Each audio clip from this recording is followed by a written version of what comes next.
అందుకే పౌలు అంటున్నాడు మీరు దేవుని ఆత్మ ఇచ్చే ఐక్యతను ఏం చేయాలి? కాపాడుకోవాలి. దేవుడిచ్చే ఆత్మను మీరు కాపాడుకోకపోతే ఇదిగో మీ సంఘంలో దుష్టుడు రాజ్యం ఏలుతాడు. దైవ సేవకులు చార్లెస్ స్పర్జన్ అనే ఒక మాట అన్నాడు.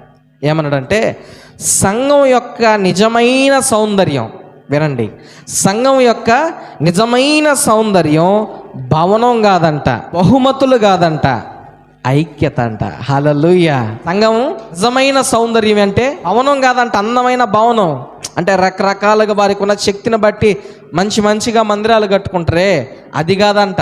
మంచి బహుమతులు ఇస్తుంటారే, అది కూడా కాదంట. ఐక్యత అంట. సంఘానికి సౌందర్యం ఐక్యత. మరో దైవ సేవకుడు అంటున్నాడు, ఐక్యత అనేది భూలోకములో స్వర్గానికి దగ్గరైన అనుభవం అంట. ఐక్యత భూలోకములో స్వర్గానికి దగ్గరైన అనుభవం. మరో దైవ సేవకుడు ఏమంటున్నాడు తెలుసా? ప్రపంచం మన ప్రసంగాలను కాదు, మన ఐక్యతను చూసి క్రీస్తు నిజమని నమ్ముతుంది. హల్లెలూయా.